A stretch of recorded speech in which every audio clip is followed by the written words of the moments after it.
Congratulations, Olga video for 17 million. Thank you. ఏమైనా అంటే ఇండస్ట్రీలో ఏమైనా రాజకీయాలకి సపోర్ట్ చేస్తున్నారంటారా? ఉంటారు. ఏ పార్టీ వాళ్ళు ఆ పార్టీకి ఉంటారు కదా. సపోర్ట్ ఉండకుండా ఎట్లా ఉంటుంది? ఎవరికి నచ్చిన పార్టీ వాళ్ళు ఉంటారు. పార్టీలు లేకుండా ఎట్లా ఉంటారు? ఉంటే అనేసి అనుకుంటే భ్రమ. అంటే మీరు మాట్లాడినటువంటి రీసెంట్గా కావచ్చు, మీరు మాట్లాడినటువంటి టాక్స్ విన్నా కూడా, మీ మీటింగ్స్ విన్నా కూడా కొంత వైసీపీకి సపోర్టర్గా అంటే ఏమైనా ఉన్నారా? అని అనుకుంటే దాన్ని అనుకున్న వాళ్ళ భ్రమ అయితే అంతకంటే ఏం లేదు. నేను మీరు చూసుంటే నా వీడియోలు ఇద్దరు దొంగలే, ఈ దొంగ ఆ దొంగ, జనం మోసపోతారు, ఎలక్షన్లు ఒకళ్ళు గెలుస్తారు, మిగిలిన జనం ఓడిపోతారని చెప్పా. అంటే అప్పుడు నేను ఎవరి పార్టీ అయినట్టు? మీరు చూడకుండా నేను ఒకటి రెండు వాళ్ళు బాగున్నాయి అని చెప్తా. చంద్రబాబు నాయుడు గారు బాగా చేస్తే బాగా చేశారంటాం, జగన్మోహన్ రెడ్డి గారు బాగా చేస్తే బాగా చేశారంటాం.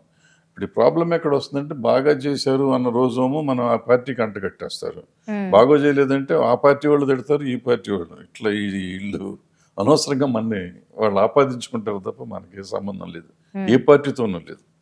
అంటే నార్మల్గా ఇట్లా ఏదైనా రాజకీయం అంశం మీద ఏదైనా మాట్లాడినప్పుడే కావచ్చు, ఇప్పుడు మీరు అన్నట్టు న్యూట్రల్గా ఉన్నప్పుడు ఎక్కడి నుంచైనా మీకు ఎప్పుడైనా ఏమైనా ఇబ్బందులు కలిగాయి అన్నది ఈ ప్రశ్న. ఒకప్పటి ప్రొడ్యూసర్లు ఏమైపోయారంటారు సార్? అసలు ఇప్పుడు ఒకప్పటి ప్రొడ్యూసర్ అసలు కనిపించట్లేదు. గీతాడ్స్ అట్లాగే ఉంది.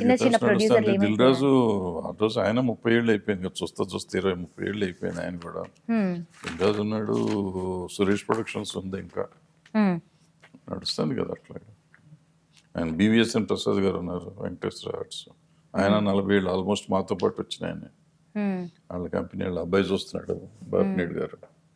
సో అది నడుస్తుంది కదా. అంటే ఒకప్పుడు సినిమా అంటే ఇప్పుడు మీరు ఇందాక అన్నట్టుగా ఇప్పుడు 500 కోట్లు 1000 కోట్లు లేనిదే సినిమా అన్నది రావట్లేదు. అంటే పెద్ద పెద్ద హీరోలు రామ్ చరణ్ కావచ్చు, ఎన్టీఆర్, జూనియర్ ఎన్టీఆర్, మహేష్ బాబు. ఇప్పుడు మహేష్ బాబు గారితో రాజమౌళి గారు ఒక సినిమాతో వస్తున్నారు, దాదాపు 1000 కోట్ల బడ్జెట్ అని చెప్తున్నారు.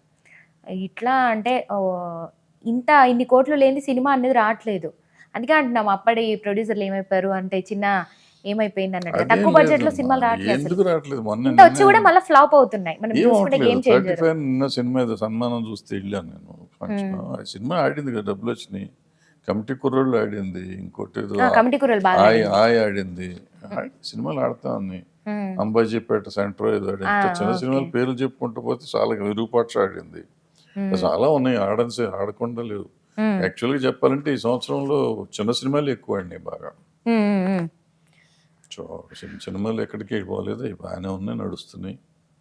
అసలు ఇండస్ట్రీలో తప్పు ఎక్కడ జరుగుతుంది అంటారు సార్? అంటే ప్రస్తుతం జరుగుతున్నటువంటి తప్పు ఎక్కడ జరగట్లేదమ్మా, ఇండస్ట్రీ శుభ్రంగా ఉంది. అది మనం అనుకోవటం. ఇప్పుడు ఏమవుతుంది, నేను సీరియస్గా సినిమాలు తీసిన రోజుల్లో సంవత్సరానికి 4-5 సినిమా 6 సినిమాలు కూడా చేశాను.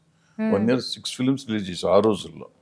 ఇప్పుడు అది చాలా ఈజీ అయిపోయింది. దిల్ రాజు గారు అయితే మొన్న ఒకే రోజు 2 సొంత సినిమాలు రిలీజ్ చేశారు. ప్రొడ్యూసర్గా, ఒక డిస్ట్రిబ్యూటర్గా 3 చేశారు ఒకే రోజున. అదే 1 week లోపల. సో ఆ రోజుల్లో నేను 15 days లో 2 సినిమాలు చేయటం చాలా గొప్పగా చెప్పుకునేవారు. అట్లా ఒకే ప్రొడ్యూసర్ 15 రోజుల గ్యాప్ లో 2 సినిమాలు చేశారు. సో టైంని బట్టి మనుషులు మారుతూ ఉంటారు. సో దానికి దీనికి ఏం తేడా లేదు, జరుగుతుంది, నడుస్తుంది. చిన్న ప్రొడ్యూసర్ని కాదని అంటే మీలాంటి పెద్ద ప్రొడ్యూసర్కి ఎందుకని ఛాన్స్ ఇవ్వట్లేదు అంటారు? అంటే ఇండస్ట్రీలో చూస్తే కనుక అంత పాత వాళ్ళ మధ్యలోనే నడుస్తుంది. అదే లేదు, సిస్టమ్స్ మారిపోయినాయి. సిస్టమ్ మారిపోయింది, చూసే విధానం, ఆడియన్స్ చూసే విధానం కూడా మారిపోయింది. వాళ్ళకి తగ్గట్టు సినిమాలు తీయగలిగే శక్తి ఉండాలి. మేము అవుట్డేటెడ్ అయిపోయాము, అందుకని మేము బయట పెద్ద వర్కౌట్ అవ్వట్లేదు మాయి.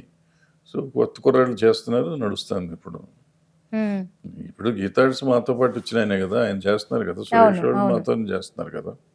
ఈవెన్ BVSN ప్రసాద్ గారు వాళ్ళు మాతో పాటు వచ్చిన వాళ్ళు కదా. దిల్ రాజు కొంచెం మాకు జూనియర్. వీళ్ళందరూ ఎట్లాగే ఉన్నారు కదా, ఎక్కడ పోయారు? పాతోళ్లే కదా వీళ్ళంతా. ఇటు తిరిగి మీకు వచ్చింది ఎవరు? పీపుల్స్ మీడియా వాళ్ళు కొత్తగా వచ్చారు, మైత్రి మూవీస్ కొత్తగా వచ్చారు, 16 Reels వాళ్ళు కొత్తగా వచ్చారు. ఇప్పుడు